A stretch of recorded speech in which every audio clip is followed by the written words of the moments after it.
नमस्कार। आज इस खूबसूरत आज़ादी के पावन अवसर पे मैं आप सभी को प्रणाम करती हूँ और मैं नमस्कार करती हूँ। मेरा नाम देवेंद्र एस मंगलामुखी देविका है और मैं भारत की पहली ट्रांसजेंडर कथक नृत्यांगना हूँ और मैं लखनऊ घराने से आती हूँ। और आचार्य लक्ष्मण महाराज जो कथक नृत्य के सम्राट थे, या हम कह सकते हैं कि कथक नृत्य के भगवान थे, उनकी शिष्या जो है श्रीमती कपिला राज शर्मा और मेरे दादा गुरु आचार्य लक्ष्मण महाराज जी की परंपरा का निर्वहन करते हुए आज आप लोगों के समक्ष आज़ादी का एक अलग, आज़ादी की एक उमंग, आज़ादी की एक किरण में आप लोगों के सामने लेके आई हूँ, जिसका नाम है महारानी लक्ष्मीबाई की एक पावन गाथा। आज मैं अपने कार्यक्रम का शुभारंभ एक बहुत खूबसूरत शिव स्तुति से करूंगी, शिव रुद्राष्टकम से, क्योंकि इसका कारण ये है कि महारानी लक्ष्मीबाई शिव उपासक थी। और उसके बाद मैं करने जा रही हूँ पारंपरिक तीन ताल, उसमें कुछ खास तोड़े टुकड़े परिणामत और अंत में रानी लक्ष्मीबाई पे आधारित एक अभिनय। आप लोगों से आज्ञा लेते हुए शुरू करती हूँ रानी लक्ष्मीबाई के अभिनय से। शुरू करने जा रही हूँ शिव वंदना, शिव रुद्राष्टकम।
प्रस्तुत करने जा रही हूँ रानी लक्ष्मीबाई का।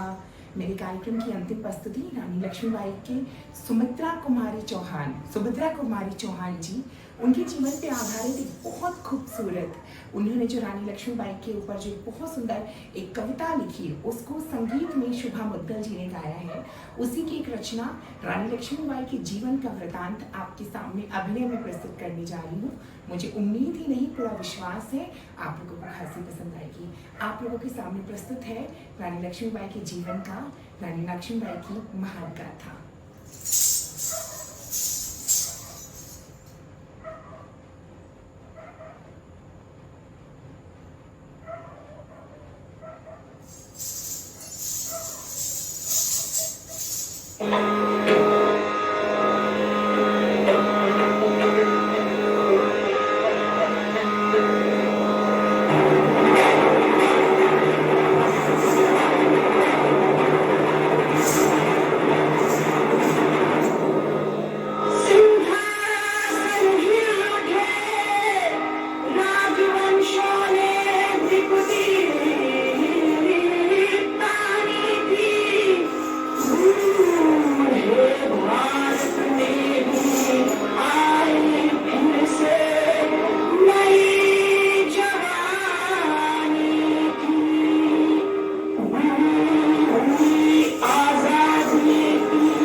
आज के कार्यक्रम की अंतिम प्रस्तुति। मुझे उम्मीद है कि इस आज़ादी के महापावन अवसर पे, ये आज़ादी के 75 साल में जो हम मनाने जा रहे हैं अमृत महोत्सव, उसमें एक छोटी सी श्रद्धांजलि महारानी लक्ष्मीबाई के चरणों में मैंने अर्पित करी है। मुझे उम्मीद है आपको खासी पसंद आई होगी। इस पूरे कार्यक्रम के लिए मैं north zone cultural centre Patiala का बहुत धन्यवाद देती हूँ। उसके साथ साथ मैं धन्यवाद देती हूँ दीपिका पोकरना मैम का, पूरी गुरजीत सिंह जी का, पूरी टीम का, जो लोग मुझसे कॉन्टैक्ट में बने हुए थे। उन्होंने मुझे ये अवसर दिया कि मैं आज़ादी पे इस देश के अलग जगा सकूं, इस देश के लिए कुछ कर सकूं। उसके लिए आपका बहुत बहुत शुक्रिया अदा। मेरी प्रस्तुति को आपने देखा, इसमें जो भी कुछ अच्छा है वो मेरे गुरु का है, और जो भी त्रुटि हुई वो मेरी है। आप लोगों ने मुझसे अभी विदा लेते हुए आज 15 अगस्त के इस पावन अवसर पे मैं आप सभी को स्वतंत्रता दिवस की बहुत बधाई देती हूँ, और इसके साथ साथ बोलती हूँ जय हिंद जय भारत। हम एक बार सब लोग जोर से बोलेंगे जय हिंद जय भारत। तो इस हिंद देश को, भारत देश के किसानों को, भारत देश के वैज्ञानिकों को, सैनिकों को, और भारत देश के संगीत और नृत्य कलाकारों को, खिलाड़ियों को, हर किसी को मेरी तरफ से स्वतंत्रता दिवस की बहुत बहुत शुभकामनाएं। नमस्कार।